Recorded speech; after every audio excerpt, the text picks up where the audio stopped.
મહત્વના સમાચાર રાજકોટથી રાજકોટ સિવિલ હોસ્પિટલમાં ફરી એક વખત દવાની અછત ઉભી થઈ છે। દુખાવો ઓછો કરવા અપાતા ડાયક્લોરિન ઇન્જેક્શનનો અભાવ જોવા મળ્યો। 15 દિવસથી સિવિલમાં ઇન્જેક્શન નથી મળી રહ્યું। ડાયક્લોરિન ઇન્જેક્શનના અભાવે દર્દીઓને પેરાસેટામોલના ઇન્જેક્શન અપાઈ રહ્યા છે। પથરી મહિલાઓની પ્રસૂતિમાં ડાયક્લોરિન ઇન્જેક્શન આપવાનું હોય છે। ડાયક્લોરિન ઇન્જેક્શનની અછતને કારણે પેરાસેટામોલથી કામ ચલાવવા માટે તબીબો મજબૂર બન્યા છે।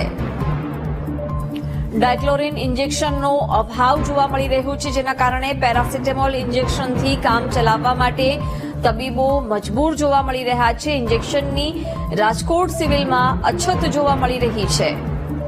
દુખાવો ઓછો કરવા માટે અપાતા ડાયક્લોરિન ઇન્જેક્શનના અભાવને કારણે દર્દીઓને પેરાસેટામોલના ઇન્જેક્શન અપાઈ રહ્યા છે। છેલ્લા 15 દિવસથી સિવિલમાં ડાયક્લોરિન ઇન્જેક્શન નથી મળી રહ્યા। વિગતો મેળવીશું સંવાદદાતા ભાવેશ પાસેથી। ભાવેશ, રાજકોટ સિવિલમાં ડાયક્લોરિન ઇન્જેક્શનનો અભાવ, શું અપડેટ?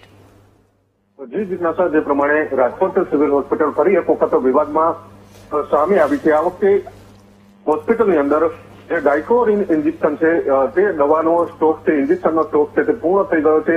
છેલ્લા 15 દિવસથી આ પ્રકારના જે ઇન્જેક્શન છે તેનો સ્ટોક છે તે પૂર્ણ થઈ ગયો છે, પરંતુ હવે આ સમગ્ર મામલો સામે આવતા હોસ્પિટલ તંત્ર દ્વારા ઇન્જેક્શન મંગાવવાની તાત્કાલિક જે પ્રક્રિયા છે તે કરી છે।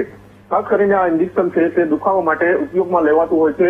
મોટાભાગે કિડનીના, પથરીના દુખાવા સહિતના દુખાવા પર આ ઇન્જેક્શન છે તે સારવાર કરવામાં આવતી હોય છે, પરંતુ છેલ્લા 15 દિવસથી દર્દીઓને હવે ઓપ્શનના ઇન્જેક્શન છે તે આપવામાં આવી રહ્યા છે, પેરાસિટામોલના ઇન્જેક્શન છે તે આપવામાં આવી રહ્યા છે, પરંતુ નિર્ભર જે સિવિલ તંત્ર છે તે જે બેદરકારી છે તે સ્પષ્ટ જોવા મળી રહી છે। છેલ્લા 15 દિવસથી દર્દીઓને જે ઇન્જેક્શન જરૂરિયાતવાળા ઇન્જેક્શન છે તે નથી મળી રહ્યા, પરંતુ અન્ય ઇન્જેક્શન આપીને કામ ચલાવ છે તે સારવાર છે તે કરવામાં આવી રહી છે। આભાર જાણકારી આપવા બદલ।